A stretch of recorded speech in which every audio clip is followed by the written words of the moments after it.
28 ফেব্রুয়ারি থেকে ইসরায়েল ও যুক্তরাষ্ট্র যৌথভাবে ইরানের উপর বড় ধরনের বিমান ও ক্ষেপণাস্ত্র হামলা শুরু করে।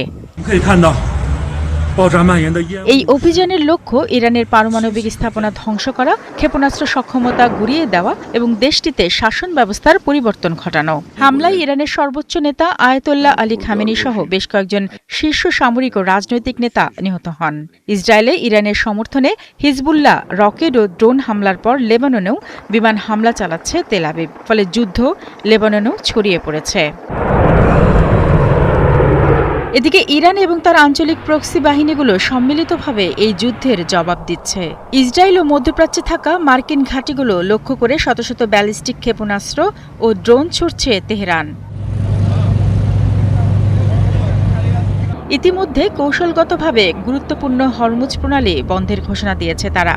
উত্তর ইসরায়েলে রকেট ও ড্রোন হামলা চালাচ্ছে হিজবুল্লাহ। ইসরায়েলি স্থলবাহিনীও লেবাননের দক্ষিণ অংশে প্রবেশ করেছে। ইরাকে অবস্থানরত মার্কিন সামরিক ঘাঁটিগুলোতে ড্রোন ও রকেট হামলা জোরদার করেছে ইরানপন্থী ইরাকি মিলিশিয়া গোষ্ঠীগুলো। তবে ইয়েমেনের হুতি বিদ্রোহীদের এই সংঘাতে অংশ নেওয়ার খবর পাওয়া যায়নি। এছাড়া ফিলিস্তিনি সশস্ত্র গোষ্ঠী হামাস নিন্দা জানালেও ইরানের সমর্থনে ইসরায়েলে কোনো হামলা করেনি। ইরানের পাল্টা হামলার লক্ষ্যবস্তু হয়েছে সেসব দেশ যেখানে মার্কিন ঘাঁটি রয়েছে। এর ফলে অনেক দেশ সরাসরি যুদ্ধে না জড়ালেও ক্ষতিগ্রস্ত হচ্ছে।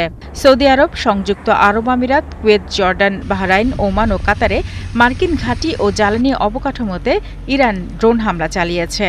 সৌদি আরবের আরামকো তেল শোধনাগার এবং রিয়াদে মার্কিন দূতাবাসে হামলা করেছে ইরান। এদিকে যুক্তরাজ্য সাইপ্রাসে থাকা তাদের ঘাঁটিগুলো মার্কিন বাহিনীকে ব্যবহারের সুযোগ দিয়েছে, যার ফলে ইরান সাইপ্রাসেও হামলা চালিয়েছে।